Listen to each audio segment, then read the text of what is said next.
November 6th, Saint Leonard of Noblac. Saint Leonard was born toward the end of the 5th century of illustrious parents residing in the part of the province of Gaul which was then beginning to be called France. He belonged to the nation of the Franks, and at the court of Clovis his relatives were dignitaries. Baptized at the same time as the king by Saint Remy, the monarch himself stood as sponsor in baptism for Saint Leonard. As Leonard grew, he was so moved by the holy example of the Bishop of Rheims that he renounced the world in order to lead a more perfect life. When Saint Remy had trained Leonard in virtue and conferred on him the tonsure, he began to exercise his charity on behalf of prisoners. Clovis, the king, in response to a prayer of Saint Remy, had already issued an edict that prisoners in Rheims might be freed whenever His Royal Highness would pass through that city. Leonard asked the kind monarch to grant him personally the right to liberate prisoners whom he would find worthy of it at any time. The reputation of Saint Leonard's goodness and sanctity soon spread, and the sick came to him for healing and alms. He did not fail to teach them also the value of Christian patience and to console them by divine doctrine. The king desired to attach him permanently to his court, but Saint Leonard, in a discourse brilliant by its humility, replied that he preferred to live in the obscurity Christ had chosen for himself for so many years.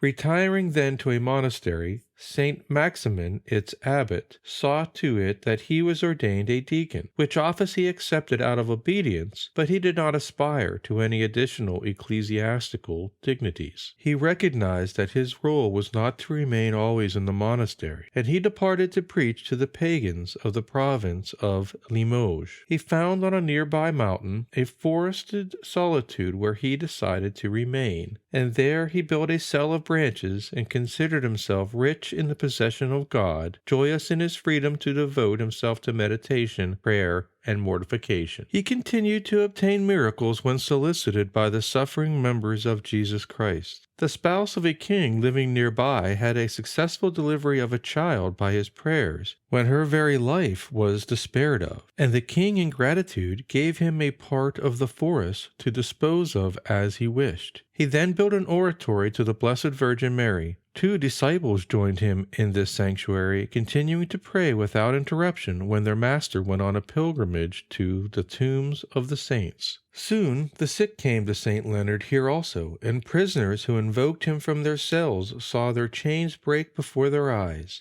Many came to him afterwards, bringing their heavy chains and irons to offer them in homage. A considerable number wished to remain with him, and he often gave them part of his vast forest to clear and make ready for the labors of the fields, that they might have a means to an honest life. He continued to be their guardian and father, and preached the religion of our Savior to them, and those who had once been malefactors were transformed by prayer and labor. After increasing in holiness until his last days, he died on the 6th of November in the oratory he had dedicated to Our Lady. More miracles on behalf of prisoners and of the sick followed, as they had preceded his death. From the 11th century, devotion to Saint Leonard flourished remarkably, especially in northwest and central Europe. In England, his name appears in calendars, and churches were dedicated to his honor. There is a St. Leonard's chapel so far west as St. Ives. At Worcester, in the 13th century, his feast was kept as a half-holiday, on which Mass was to be heard and only certain work might be done. The church at Noblac became a great pilgrimage shrine, and the saint was invoked on one hand by women in labor, and on the other by prisoners of war. In one Bavarian town alone, 4,000 cures and other answers to prayers were attributed to his intercession from the 14th to the 18th centuries. Saint Leonard is the patron saint against burglaries, against robberies, against robbers, for captives, for childbirth, imprisoned people, prisoners of war, prisoners, robberies, robbers, among many others.